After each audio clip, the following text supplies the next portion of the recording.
Hi, everybody. Recruiting Animal here on April 28th, 2021. I screwed up big time. I double booked the show.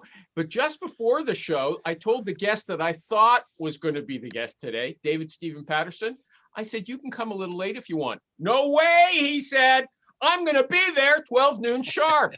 But actually, he's late. And that is good because the other guest that I invited and forgot about, I thought he was on another date. He showed up on time. So what we're going to do is plug his books. His name is Jonathan Kidder, Kidder. And his website is, what is it? Wizardsorcerer.com.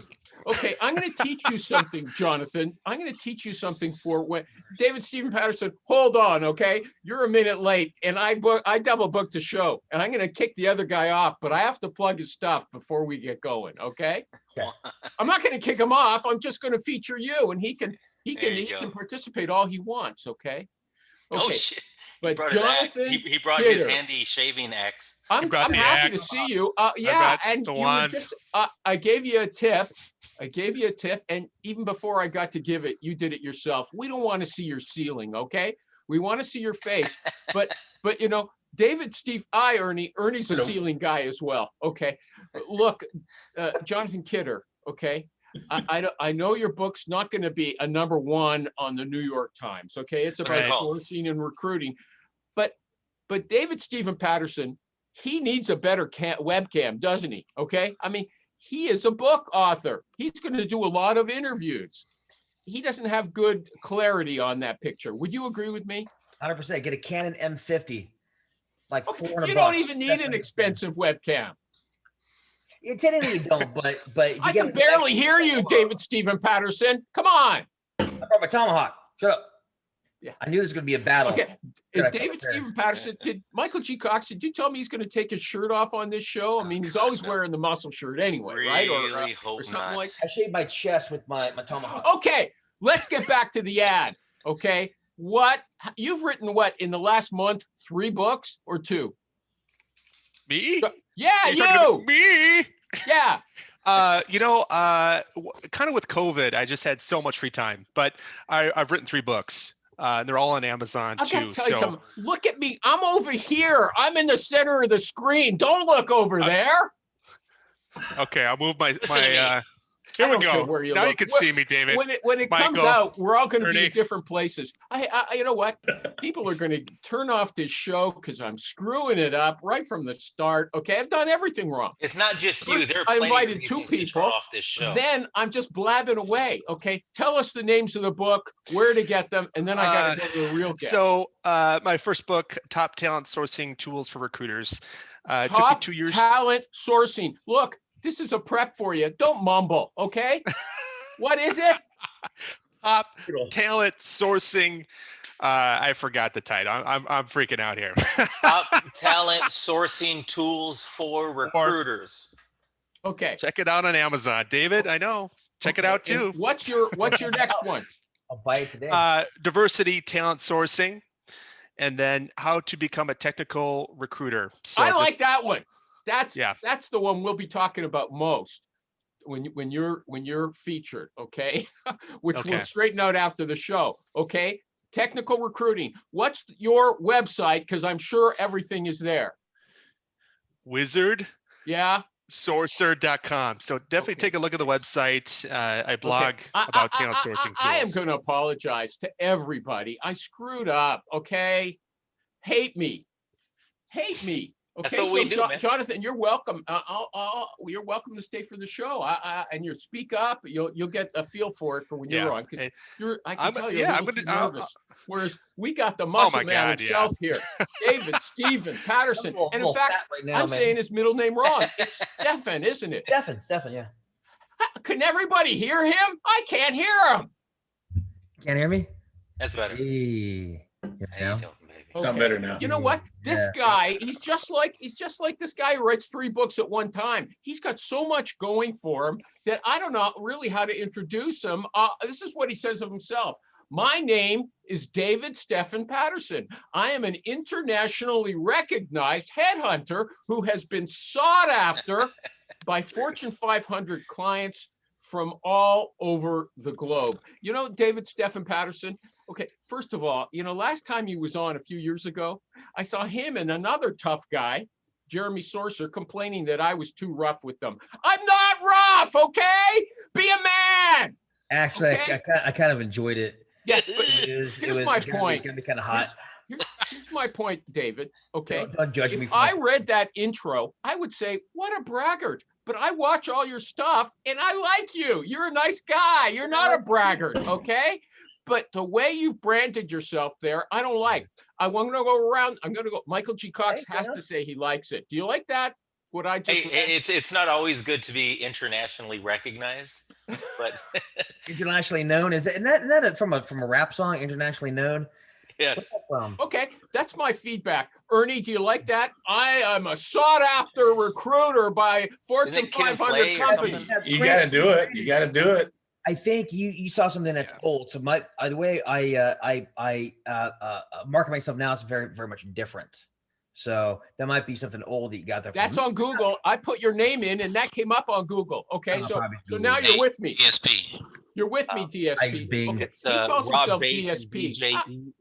I don't think there's any other recruiter who goes like JFK, LBJ, AOC, DSP. It suits him. Okay? That actually was an accident. That was an accident early on in my Facebook group. I said DSP a couple times and it kind of stuck, and then I just started going with it. You know, okay. The other thing we'll say is, son, you know, called me. He said, "Hey, DSP, Dad." Like, so I got my kids calling me DSP now, which is good. Weird. Good. Because my kids hear the recruiting animal always talking about Michael G. Cox.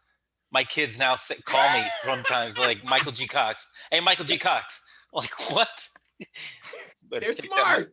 That's how he bills himself. Okay. Hey, is your middle name Gigantic? Yes.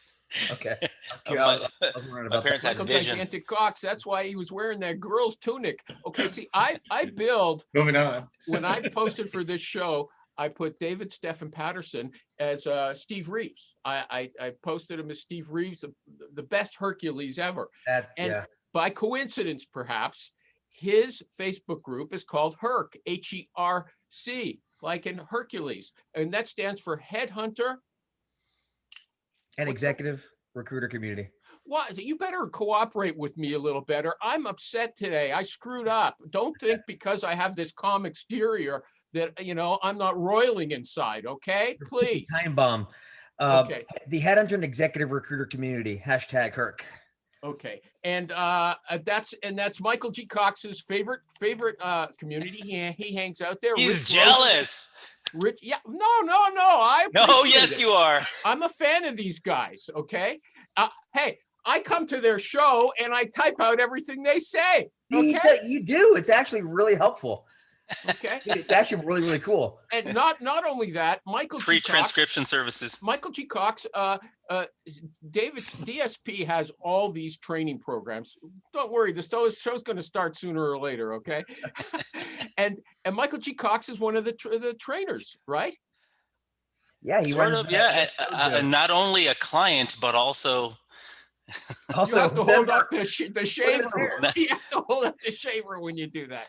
Okay, let's get to it. Okay, I see that David Stephen Patterson, he uses, okay, this is, you know, the main thing I think I'm going to talk about is lead gen, but you use virtual assistants.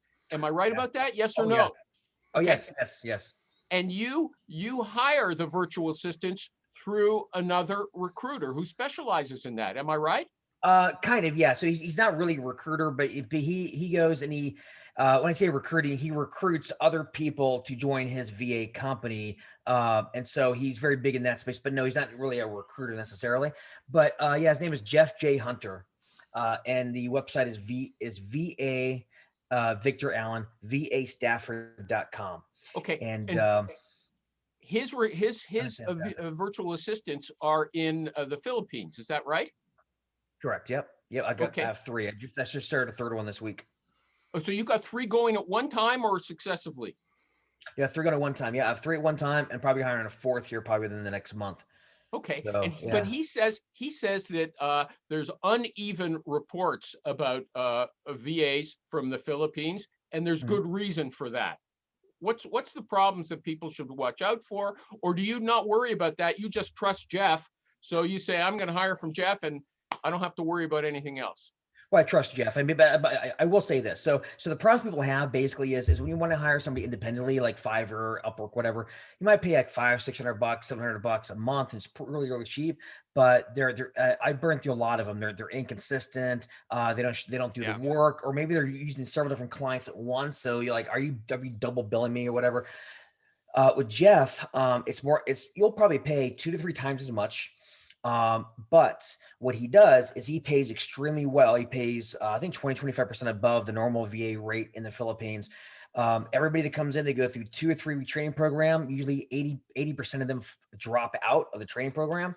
And so the ones who are left, when you sign on, they're trained, they know what to do. They're working 40 hours just for you. And if they don't perform for whatever reason, you've got somebody else probably next day or a day after that, trained and ready to go. And what do they do for you? Is anybody else interested in this? Is anybody else interested? Yeah. Oh yeah. Yeah. So they'll clean up lists, for example. So I do have one of them sourcing leads for me. She'll source, but for most of the others, they'll pull content. They clean. Well, wait a second. Let's how does she source? In Wizard Sorcerer, I saw you know something about this, so don't feel too shy to butt in. So David Stephen Patterson, how do they source? Just go through LinkedIn, you give them a spec and she goes through LinkedIn? Yeah, LinkedIn. So to be clear, they're not sourcing candidates. So for our outbound, we're doing outbound to search firm owners. And so she's actually will be sourcing firm owners for me, for example, right? And so she'll source them. She knows what to look for, what not to, what the parameters are.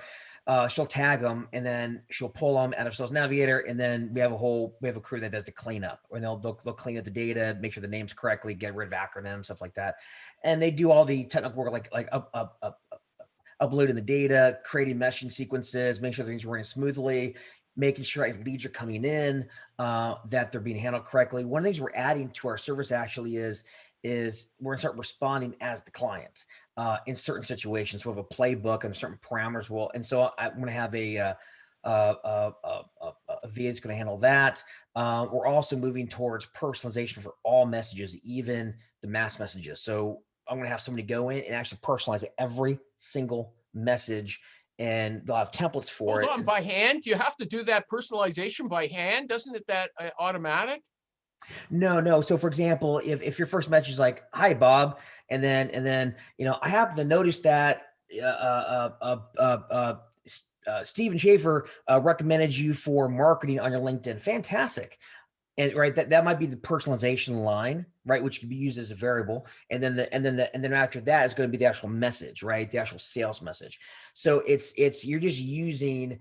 So you give that VA maybe 5 or 6 different templates to use and say, okay, if you don't see recommendation, then go do this. If you don't see that, do this, and then basically this tree of templates that they can choose from. Insert the personalization, insert that as a variable. So when you upload it, like hi first name. And then the first line is that personalization variable. Okay. And so hold on. So this is just one of your 3. Wizardsorcerer.com. Did you have something? Yeah, David, why don't you just automate that? There's so many email platforms that you could just do mail merge or. We do that. Yeah. You automate it too, but you do have them send it out manually each time. Yeah, but hold on a second. They actually put in information they find themselves from the LinkedIn profile. They insert it as the first line. A machine's not going to do that for you. Yeah. So no, it will. So okay. So for example, if you scrape a list off LinkedIn, for example, you've got in a CSV or an Excel, whatever, right?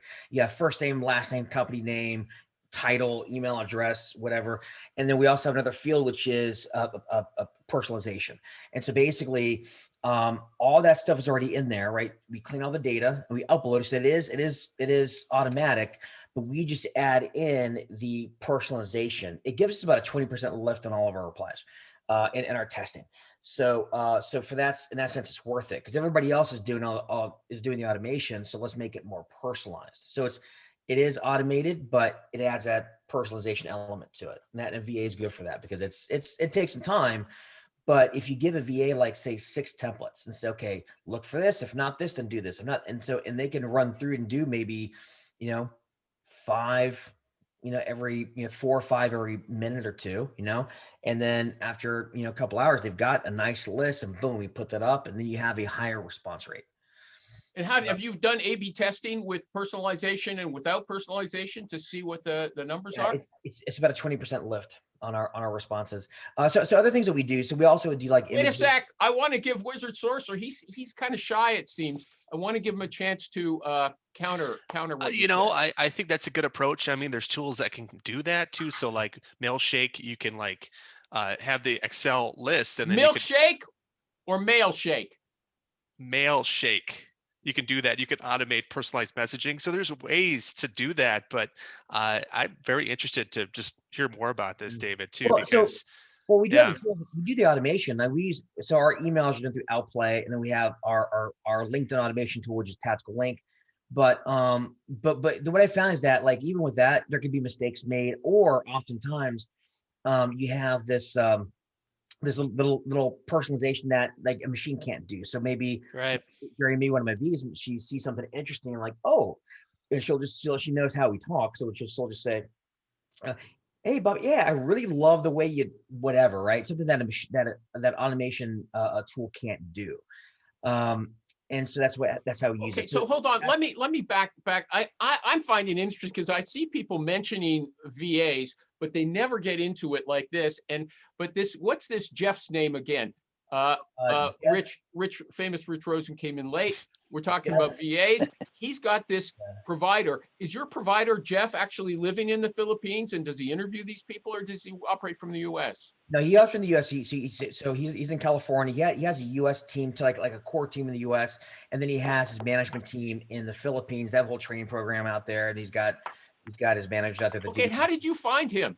Because you were, I just want to make it clear, you were using Fiverr and other freelance platforms before, and you were striking out. It was very uneven. But with this guy, you pay more, but you're absolutely assured of the quality. That's what you're telling us, right? Yeah, love it. How did you find him? He's been a buddy of mine for years in Facebook, and just I've known him. We've been in the same circles for like 5 or 6 years.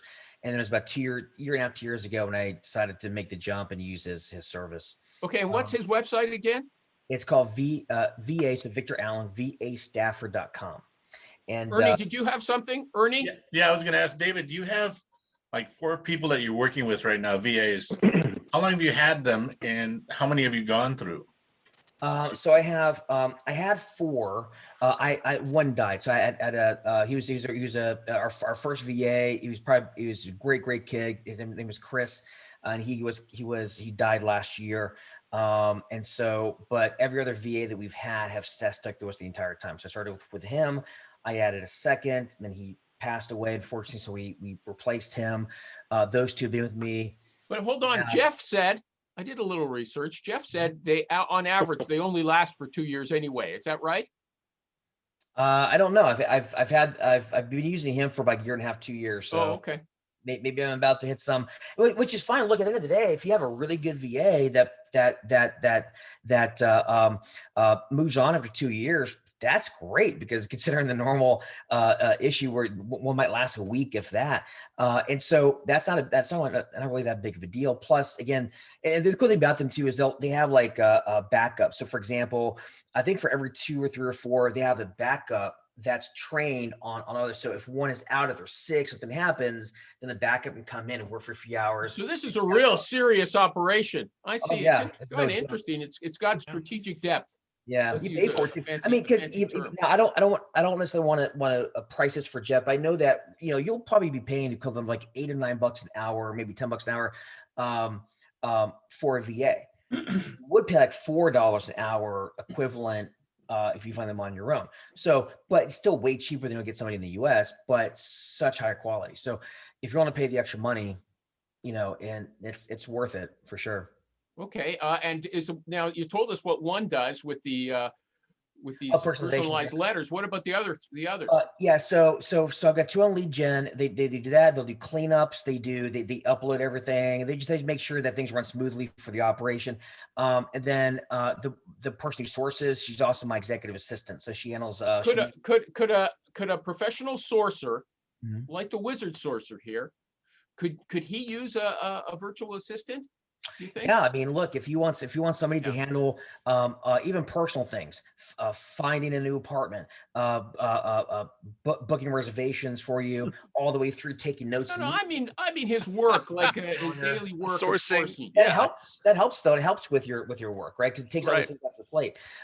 But so she handles things like she does email management. If I'm on LinkedIn, a lot of my engagement is her. So when somebody posts and I'm commenting, a lot of times it's her in my voice because I don't have time. Like I'm busy all day long. So wait, I do that do you too. train her to do that? I mean, how do you train her to answer like yourself? Because we've all tried overseas admins, and I mean, they suck. Beyond.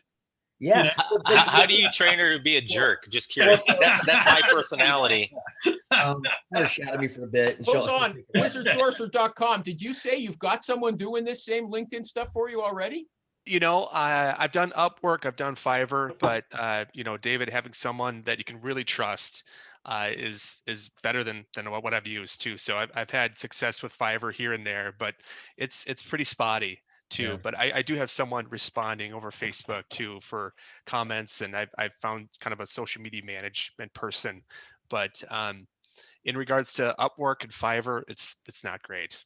Yeah. Okay, well, I don't know. I had a question for you. So if you guys are using these admins to respond to people on LinkedIn, Facebook, you know, have you guys done it for recruiting purposes or for marketing, you know, marketing your businesses instead of recruiting or? Mm-hmm. Yeah. So the way it was in our tactical program, was our lead gen program. Basically, my philosophy has always been when they respond, we give it to the client, you handle it. But the problem has been, and we're actually making the change now, is that, you know, I can have a client with like hundreds of just like they're sitting there in the queue and they never do anything with it. And there could be gold in there and they don't respond. Yeah. So now we're actually taking on that. We're doing some of the responses. We're actually in the process of rolling that out, but like the simple responses. So for example, you know, things that fit within a playbook, but anything that falls outside of that, then you pass it on to the client, or in your case, they pass it on to you and say, hey, I don't know what to do, handle it. But the like, for example, when you're reaching out, let's say you're reaching out and somebody says, we don't use recruiters, just a flat out, we don't use recruiters or whatever, right? Well, there's probably gonna be some standard responses that you'll use every single time for that, right? So you will use a virtual assistant to counter objections? If they're standard, yeah. I mean, if you hear that 10 times a day, it's pretty easy to say, okay, if they say this, say that. If they say that, say this, right? And there's like a little tree thing. So you can develop your own little playbook and anything outside of that, give to me, I'll take it. Okay, hold on. Michael G. Cox has he's on the inside of your kingdom, which, you know, people don't have any idea yet of how much this guy's doing. Okay, I've got like half a dozen websites I could send you to. Okay, now Michael G. Cox might have some insider information. Do you have a question that you want to ask DSP that you know, you've never had the opportunity before? You want to do it in public? Like, this is an intimate moment. No, I ask him everything. We've been intimate. I met Michael on Grindr. Yeah. I should not have said that. Hold on. There's a question for you. You just, to me, it seemed you showed up out of nowhere on Facebook and you got this huge thing going. Was it all going before you came into your Facebook group? Like, how did you, you know, where? When did you start your Facebook group? It's been several years. Yeah, November 2017, I think, if I remember right. So 3.5 years, I guess. Not long. Yeah. I mean, it's Were you just a mild-mannered recruiter for a great recruiting company before? He wasn't a mild-mannered. I wasn't mild-mannered anything. But yeah, so I started. Well, to be honest with you, the way I started is I got sick of placing developers. I was burnt out, and so I started getting into digital marketing and thought like, well, maybe I can teach people how to start a search firm. And then realized about 6 months into that, I want you to rate yourself as a recruiter. On a scale of 1 to 10, 10 being, you know, phenomenal, 10 being rich.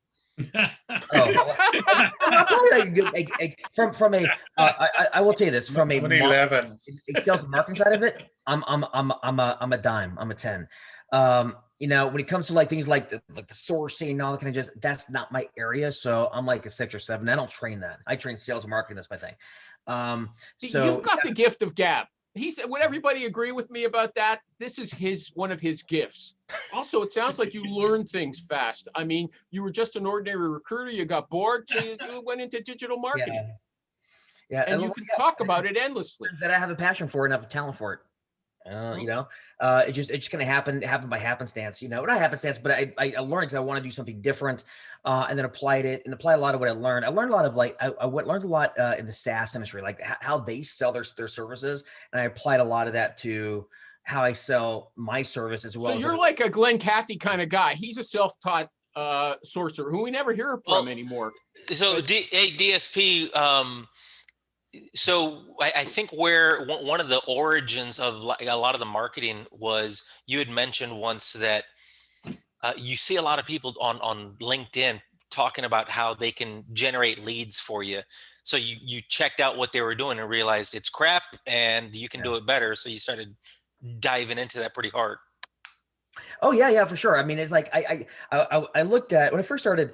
I'll get on the phone. I'd actually act like a lead. For these lead gen companies, and they show me their stuff they're sending out, and it was messages like, "Hi Bob, this is David, and here's what I recruit. I'm a blank specialist. I happen to come across a pool of candidates I think would be great for your company. Do you have time? We can see if it might make sense to work together." Like that's like a standard message that you would hear, and it's like, like who responds to that unless they happen to have a need in the moment? Like everybody says the same shit. Everybody's a specialist. Everybody has 20 years of experience. Everybody says, when I ask clients, prospects, say, well, what makes you different? Well, we really partner with our hiring managers. Great. Everybody freaking partners with their hiring managers. But they really partner. Yeah, but you're really passionate about your clients. Really. Yes. Like it's everything the same bullshit all the time. And so my thought is, okay, how can we be radically different from that and break out of that? It's kind of like the guy at the club picking up the girls, and he's saying the same thing all night long. And so how can we not be that guy? How can we be different? Break a few eggs maybe, but let's be different. And that's what I was trying to do, because everything's so generic, man. Like, and that's how I did BD for myself. I was like an SAP specialist for a long time, and that line worked until I stopped working. Because then everybody was an SAP specialist. Okay, so we have to go into how you innovated that. I just want to introduce everybody again. WizardSorcerer.com, raise your hand. This guy just wrote 3 books. Okay, he's going to be a guest very soon. He's supposed to be the guest today as well. Double booked. Okay, WizardSorcerer.com. And now I see him. He seems like a nice guy. Okay, which is even more of an encouragement to buy his book. WizardSorcerer.com. But he didn't seem like a nice guy before or something. Yeah, I know. Okay. When you say wizard, is that the dark arts or is that like the light arts? No, he's got a little cutie cartoon. He's got a happy cartoon. Well, it kind of depends on the situation. You want the light arts until you need dark people in dark places. You need good people in dark places. Yeah. You need it all. Okay, that's at the bottom there. That's recruiterowl.com. Raise your hand, please. Oh. Thank you. Over on my left is the food industry recruiter.com. Ernie Marino. Hello. Yeah. Bernie. How are you? Sales recruiter, the salesrecruiter.com. Michael G. Cox. What do I have, Mike? Raise your hand. Software sales recruiter. He's been in the sun. You've got a tan your now. software sales recruiter. Yes, I've been in the sun, man. Raise your hand, okay? When I say raise your hand, do me a favor. Raise your hand. And Richie Rich, tech software recruiter, Cornerstone. Cornerstone search. Okay, it's too long. Cornerstonesearch.com. Cornerstone DSP. Cornerstone loves their short tunics. David Stephen Patterson. He's got, if you go to YouTube, put in David Stephen Patterson, Stephen Patterson, STEPHEN. I hate that, but he's got a ton of videos and it's all free. Okay. Ton of videos there. Or go to thedigitalheadhunter.com. That's my main site. Oh, is that it? Digitalheadhunter.com? Yeah, he's got a show. He's got a show, a good show every Friday at noon. Oh yeah, with Neil Lebovitz. And all Neil does through the whole show is complain that this guy's marketing his site too much, more than Neil gets. We know it. Neil half the time, like in the first few shows especially, he was talking about, you talk about nipples, and he was talking about, boobs. And Dude, yes. Like it was like, I mean, it's good, but he toned it down. He was like, good. all right, I gotta not be Neil. I know what happened when I was on. He made me I was blush. shocked. They were talking about shaving your testicles and. Oh. Granted, I'm not. Oh. I will do that. Look, he doesn't like a short scrotum, but I'm trying to say this. I'll talk about short scrotums as well, but you also have to moderate that a little bit. You know what I mean? A little taste. A little bit. Just a little Okay, taste. now you Keyword are in David's best space there. okay. I'm going to talk about lead gen now because this is like one of his big things. But does anybody else want to talk about something to David Stephen Patterson before we go? Go on. Please feel free. You're new here, wizardsourcer.com. So butting in is the way, and just talking over me. Can you let them talk, Animal? I mean, Jesus Christ. Hey, DSP has the, so when you first started with all your videos and all that, you used to get a lot of hate and people would pick on you, and I'm sure I did it myself. Has that subsided a bit? And by the way, of course I was going to do it. It has for the most part. It still happens occasionally, but I get really smart back. So that's now I know you shouldn't, but I will. If somebody responds back to all my messages, and actually, know what I did? I had somebody in another recruiters group post a message that one of my guys sent out, and they was making fun of it. He's being like snarky, like, I can't believe you. This is so bullshit. It's funny because of the negative replies I get like 20 positive replies. So it's one of my best converting sequences ever. But oops, my camera froze on.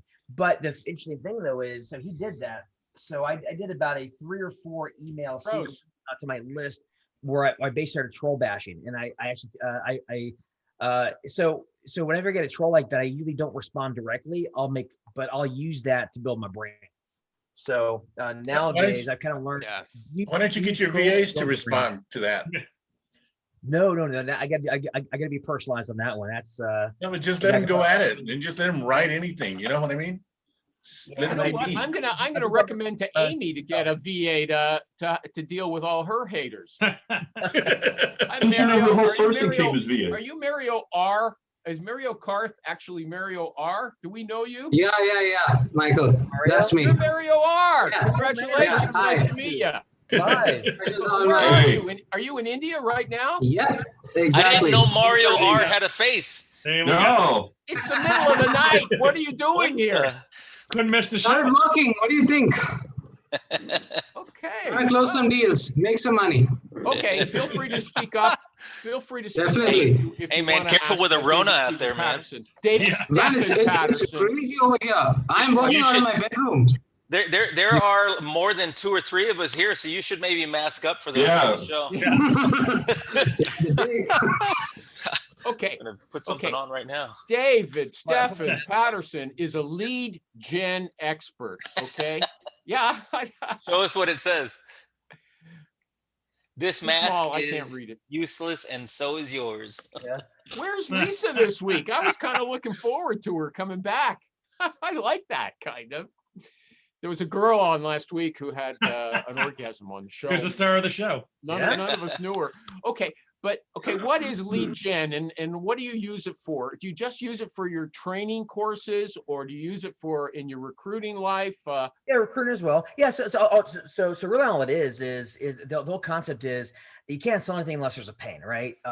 And so instead of going out and saying, hey, I'm this, I'm the best, I'm the best, I'm the best, I'm the best, go out in your lead gen and say, hey, are you feeling this pain? Right. Or I'm seeing a lot of this. I'm seeing, I'm talking to directors and they're telling me pain 1, pain 2, pain 3. Are you seeing this?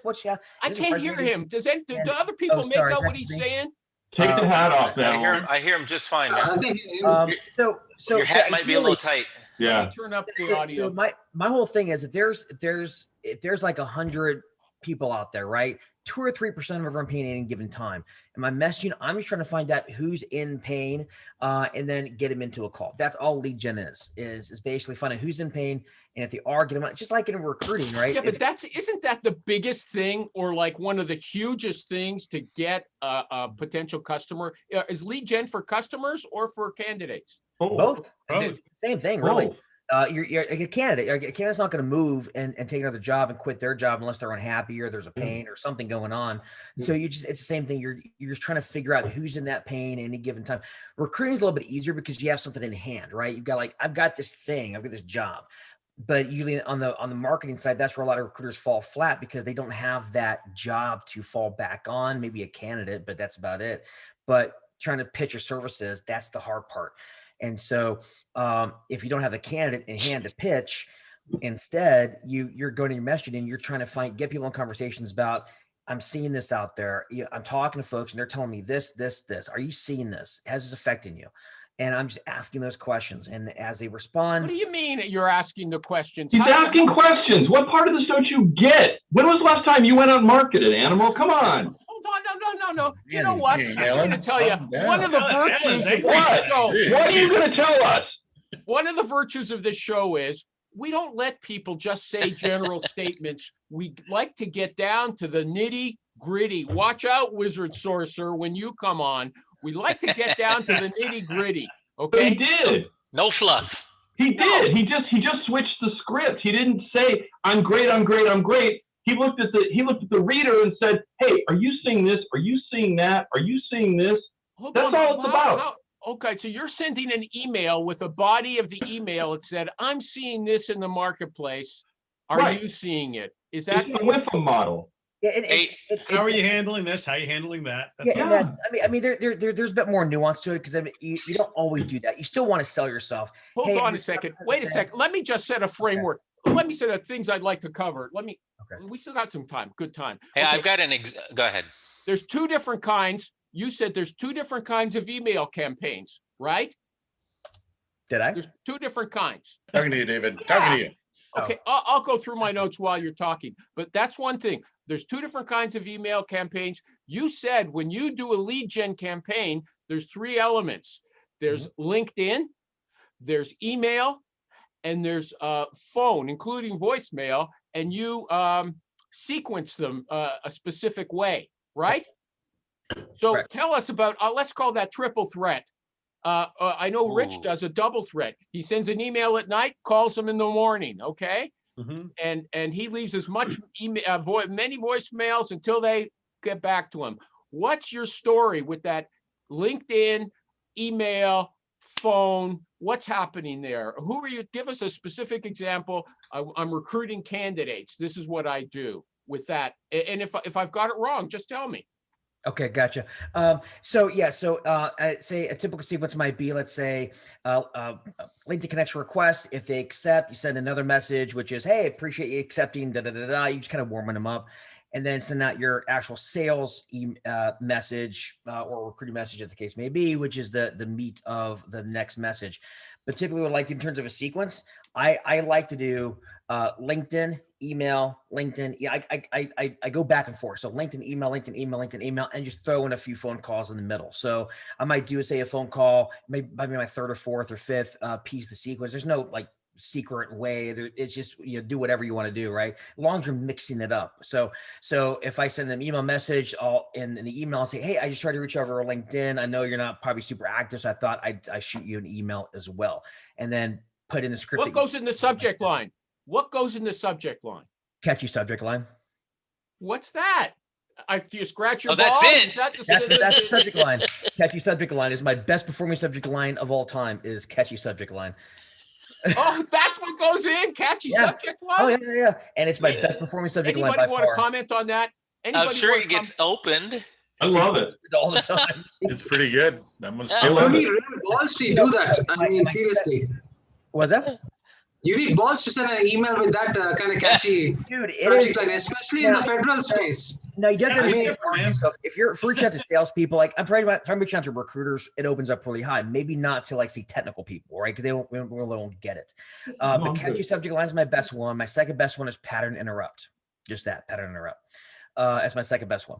But the other ones I liked, for example, I use one which is mail merge issues won't stop the hustle, and I use like a £, first name all caps with like an exclamation, and so basically it looks like I messed up the mail merge.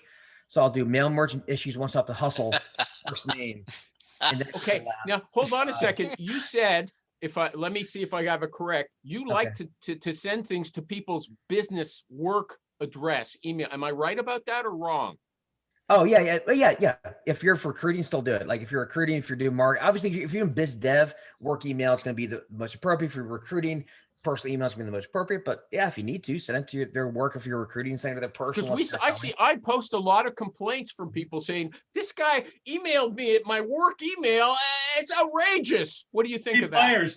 Players don't complain about getting recruiting emails. Exactly. I bet you $1 million if we emailed them with a job that paid 3 times what they're earning that now, would they still be pissed off? Yeah. You know what I mean, it's like, for example, if Rich sends me an inappropriate picture to my email, unsolicited from me, is my girlfriend or my wife justified to be mad at me for what somebody else sent? And more importantly, if your boss is going to be pissed off about that, why the hell would you want to work for him? Yeah, well, exactly. I don't know, Rich. But you're receiving emails at work from some stranger that's trying to recruit you away. You're fired. Yeah, exactly. I mean, I got to say, I get those emails every so often too, and I always write back to them like, you realize if it's not a sales guy, it's maybe a marketing person. Like, you realize your sales team is actually doing the same thing to pay your salary. You know, I mean. And some of them get pissed. Who cares? Some of them don't. Who cares? Well, I saw a good comeback. I think I don't know who it was. I can't give the attribution, but I think it was on Facebook. Somebody said, if somebody challenges you that way or complains, say, how many people do you know have been fired for receiving an email at their work address from a recruiter? Or how many successful businesses just sit there and hope that the world beats a path to their front door without doing any outbound? Mario had a question. Mario keeps raising his hand. Mario. This is trying to pull people out of a company. Superior Group. I used to work for the Superior Group at one time. All right. That was somewhere around 2013 or something. Yeah, 12 to 15. Okay.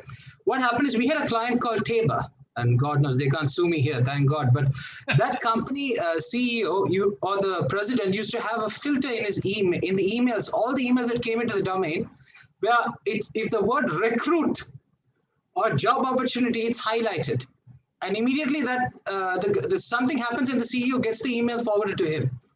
So that could also be a scenario with some candidates. I mean, that guy was psycho. Then you just stop working at that company. Yeah, but you know that's a lousy company because not an A player. That's what they're saying. I will say this, when it comes to subject lines, using things like subject line, pattern interrupt, and using humor, which I like to do to like other recruiters, other search promoters, that generally works fairly well.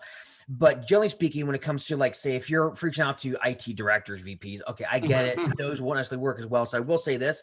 Things like if I just send a LinkedIn message, my next message is email, I'll say from LinkedIn. Right. I'll say that. Or things like, is this right? You know, like, I'm not sure if I have the right email address. Like, so little things like that, that kind of spark curiosity. Or use their first name. That's a standard. Use their first name or quick question.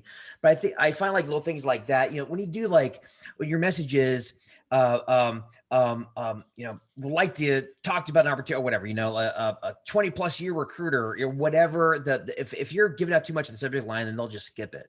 So you make it either make it personalized or make it funny or make it or use curiosity. I like using. Hold on, when I went around the room, I forgot to mention you again. If this guy, if he sounds like we're all showing him a bit of respect, I think here, because he's very thorough. He's gone through a lot of issues. So if you want to check out his training programs, Michael G. Cox is one of his trainers. That's a huge endorsement. Okay. Don't hold that against him. Michael G. Cox is a self-confessed critic. Okay, he just said I probably made fun of you before I knew you. Okay, so, you probably did.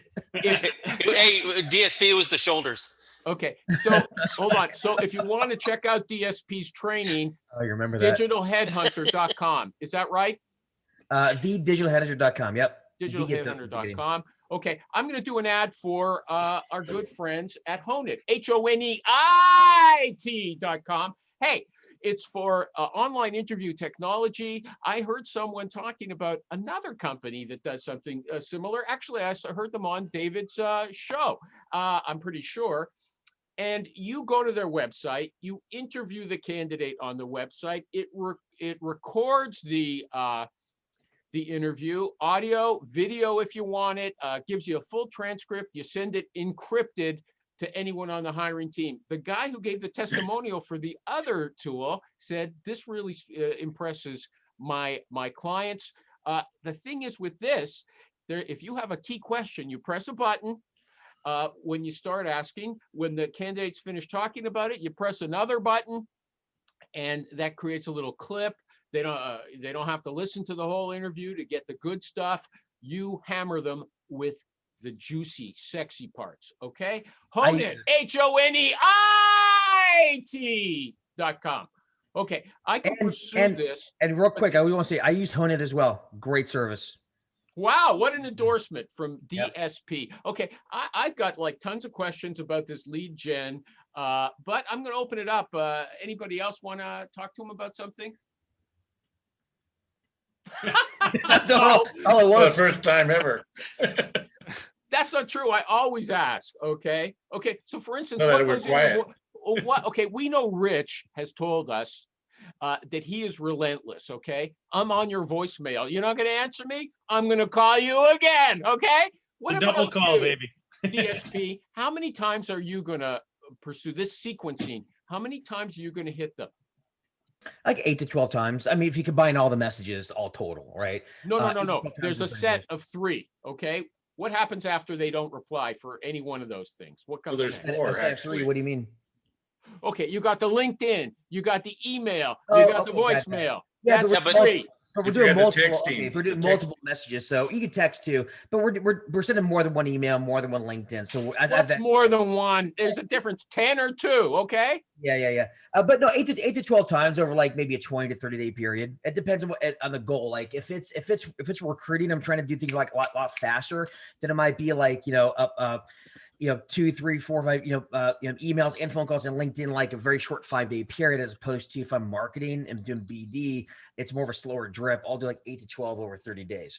So I guess the what you're looking to do is going to dictate how you go out there and how aggressive you're going to be. But yeah, I mean, there's nothing wrong with, I mean, look, at the end of the day, if you do a LinkedIn message and then immediately send the email and immediately do like a little video. In fact, actually, I will say this, one of the most aggressive things we do, which works pretty well, is a spear. And all a spear is like, so for example, if somebody says no, not interested, right? Or there's like a target account you want to get into. What we'll do, and the whole theory is if you're a really pretty girl to bar and you're going to hit on all night long, and you keep saying not interested. I'm going to get accused of sexism on this show if you keep talking about girls and bars. Okay. Probably. But Lisa back. But she does that for a reason, because it's a defensive mechanism, because she doesn't need to talk to every rando all night long. She's there with her girls. What if George Clooney, Denzel Washington, Brad Pitt, take your pick, walks in, taps her on the shoulder, or and she says, not interested, without looking at him, right? He says, would not behoove George Clooney to say, oh, hold on a second, I'm George Clooney, are you still not interested? She may not be, but at least give her the opportunity to see who it really is. If you're reaching out to people like a candidate, a prospect, whatever, and they're like, not interested, because they get 10 of these solicitations every single day, what we do is we say, oh, hold on a second, on our replies, we'll, like, for example, if it's a potential client and they've got a job open, we'll go to their website, we'll do screen share with a little video. We'll say, hey, Bob, I know you're not interested. I know you're losing your recruiter now, but I noticed a few issues here with the job posting. We know that Kforce work on the search, they posted the same thing you're posted on the same job boards, and here are the issues we're seeing. There, you need to set the leadership better, and every job posting sucks, so it's really easy to do a kind of standard breakdown on it. And you say, look, and you send them the video. Here's a little booklet on how to audit your search firm. Here's a way to improve your job posting. We front load value with a video. It might take a 5-minute video. It's if even that. 5 minutes. That's long. Wow. Yeah, it's a little bit intense if you do a bunch of them. But what we found is that oftentimes you get a fairly decent response rate back. If they see it, they say, wow. right? Because they're impressed. No one's doing it. And so that's where basically you show them, hey, I'm George Clooney. Are you sure you're not interested? And a lot of times they're not. But at the end of the day, we want to show them that we're cut above everybody else. And so when I say, like, I'm talking about being aggressive and calling, I found that's very, very effective. So what'll happen is, so you send this thing out, this email, because that has a lot of links and there's a couple screen grabs. We go in there. If it hits spam, what we're doing is then we're going to LinkedIn or saying, hey, I just sent you this video, personalized video on the job posting. You may want to check out this couple critical issues. Check your spam folder, it might be in there. We'll go to email. Hey, I know what I'd see about this guy on Twitter. This guy's so persistent, he's driving me crazy. But maybe some people are going to say that, and you're not worried about those guys, right? Yeah, they're not going to be your clients anyway. But like at the end of the day, the ones who are like, oh my gosh, wow, this is really cool. Before, hold on. What about the video? And I think you're big on signatures. What about, do they go into spam? Isn't that an issue? Deliverability is a big issue for you. Does anybody else want to talk? Anybody can interrupt, okay? Ways around it. I want to entertain. You're on a roll. Hey, I'm curious. Yeah, roll, bud. When it comes to deliverability, so a couple things you can do on that. Obviously, if you're using pictures, make sure that you have a custom domain on the pictures. That way, that kind of helps things a little bit. You do the DKIM. I mean, there's lots of things you can do on the back end technically to make sure you're hitting the inbox. But one of the biggest things I like is that if somebody wants to unsubscribe because, look, you reaching out to them, they want to be taken off your list, they reply back, take me off. Well, that's a reply. Great. That shows some engagement. So other things you can do. Hey, Hold David, on a second. David, So hold on. You moved into something else. You're talking about nurturing a mailing list now. That's different. No, not a mailing list. Not a mailing list. It's different because what happened is if I reach out to Ernie and I'm like, hey Ernie, catchy subject line, and I'm pitching my thing, right? I send it from my own email. He might reply back, unsubscribe, because people think about a mailing list and there's unsubscribe on there, right? So we don't use an autoresponder for that. We use like Mailshake, Outplay, Woodpecker. They're all the same. They use your own email, so there's no link necessarily. So they reply back and say unsubscribe, or I'm not interested. This is not relevant for me. That's a reply. It can help. That helps your overall engagement. You know what? You know what? You said Mailshake. You said Woodpecker. You're going too fast for the end. There's a lot of tools. What are they? It's a lot. Yeah, but it doesn't matter the tool, but it matters that the style in which you do it. But I think one of the big things too that can help with deliverability. This is a tool that I like. I use a tool called Outreach Bin. Outreach Bin. There's lots of tools like this, but it has a really cool email warming feature where if you connect your email, it'll start sending emails to its own email addresses, and they reply back. So it creates engagement on its own. And that helps a lot with your deliverability. I use Outreach Bin. There's other services that do something similar, but it's basically an email. How many tools do you use? I think it's about 50. You must have about 50 tools. I have a fair amount. I'm on an AppSumo every single day. Yeah, good stuff. Hey, Mario R., do you have a question? Mario, do you want to say anything to him? Yeah. How does the new LinkedIn limits affect the BD sequencing? Like now we got 100 limits a week. I mean, invitations. I may have a workaround on that. I'm paying for that, okay? You're not going to get that free on this show. Yeah, I have a workaround. I can't. I don't want to tell it out on this show because I don't want it to be. But if anybody's interested in the workaround, reach out to me. You know what? I got news for you. I'm surprised Michael G. Cox didn't tell you. You could say it on this show and no one would ever hear it again. Okay. He was ready.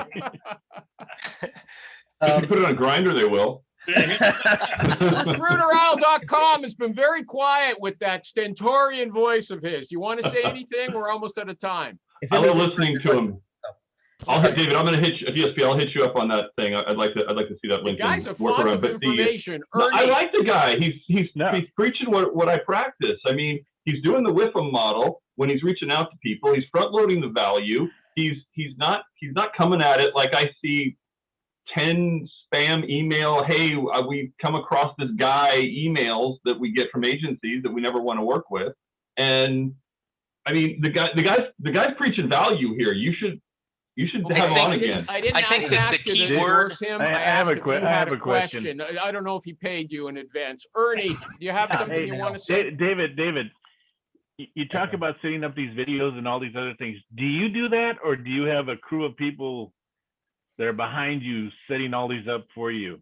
Oh no, I do it myself. Yeah, and actually on the video on the Spear, where you do the screen share, I use Dubb, DUBB, but you use Vidyard, Loom. I think there's a Berrycast. There's tons of them out there, but basically, you have a decent webcam, screen share. I think people think things need to be produced. They don't. No, they don't. The uglier, the rougher, the better. Yeah, it really is true. It really is No, that's not true. Let me I ask you a just been question. complaining that the Wizard Sorcerer No. and You You know, gotta who- look. You still gotta Mario, look professional. Question. no, Michael G. Cox. Here's the thing. When I was at a global firm, they dropped 45 grand on a recruitment marketing video, highly produced, and we all looked at it and said, "WTF?" Oh, okay. Todd Okay, I Rafael agree with you there. Todd They're Rafael used dancing to do. around the office. Yeah. Todd Rafael used to do a side-by-side thing with, Jonathan or David or whoever, and it was rough and it was scratchy. And you want to know what it was? It was great content. It's And- authentic. And I watched them every time. Mario's too polite to bug Hey. it, but he's not used Mario, to it. Mario, you gotta speak up, man. I told Jump you. in. I know what Butt comes. in. Come on. All right, fine. DSP, a quick question. It's gonna get Thank you very booted. much. Okay.